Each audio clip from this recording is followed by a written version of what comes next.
හවස තේ වෙලාවට ගෝවා වලින් රස කෑමක් හදමුද? ගෝවා ටිකක් හීනියට ලියාගෙන මෙන්න මේ විදිහට උණු වතුර ටිකක් එකතු කරලා ටික වෙලාවක් තියාගන්න. විනාඩි 5ක් විතර.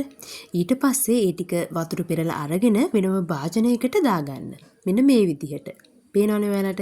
ඊට පස්සේ කහ කුඩු ටිකක්, ඔයාලා කැමති නම් මිරිස් කුඩු, ගම්බිරිස්, ඊට පස්සේ ලුණු ටිකක් මේ විදිහට එකතු කරගන්න. ඊට පස්සේ ලියාගත්ත ලොකු ලුණු ගෙඩියක් මම එකතු කරනවා. කරපිංචා. ඊට පස්සේ මම අද කොච්චි මිරිස් තමයි අරන් තියෙන්නේ. කැමති නම් අමු මිරිස් එකතු කරගන්න. ඊට පස්සේ මෙන්න මේ විදිහට පිටරයක් එකතු කරගන්නවා. දැන් අපි මේ ටික හොඳට කලවම් කරගන්නවා. මේ පේනවනේ ඔයාලට මෙන්න මේ විදිහට. ඊට පස්සේ අපි මේකට පාන් පිටි හැන්දක් විතර එකතු කරනවා. මම පොල් කටු හැන්දෙන් එකක් දැම්මේ. මෙන්න මේ විදිහට ඒකත් හොඳට මික්ස් කරගන්නවා. පේනවනේ ඔයාලට මෙන්න මේ විදිහට තමයි ඊට පස්සේ එන්නේ. ඊට පස්සේ අපි තෙල් ටිකක් ලිපේ තියලා මේකෙන් පුංචි පුංචි කොටස් දාලා බෙද ගන්න යන්නේ. මෙන්න මේ විදිහට ඔයාලට පේනවනේ. තෙල් එක හොඳට රත් වුණාට පස්සේ ගෝවා වලින් ටික ටික අරගෙන මෙන්න මේ විදිහට තෙලට දාගන්න. මේ පේනවනේ ඔයාලට.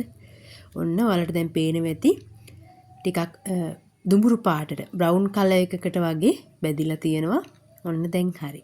මේ ඔන්න මේ විදිහට තමයි අන්තිමට තියෙන්නේ. ඔයාලට පේනවා ඇති. ඉතින් මේක අපි තවත් රසවත් කරගන්න ලියාගත්ත ලොකු ලුණු ගෙඩියක් මම එකතු කරනවා. මෙන්න මේ විදිහට ඔයාලට පේනවා ඇති දැන්.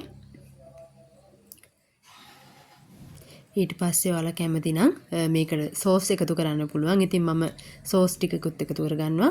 රස වැඩි වෙනවා ඒකෙන්. ඔයාලට පේනවනේ තේ වේලාවට කන්න හරිම රස කෑමක්. ගොඩක් ඉක්මනට හදා ගන්න පුළුවන්. ගොඩක් වෙලා යන්නේත් නැහැ.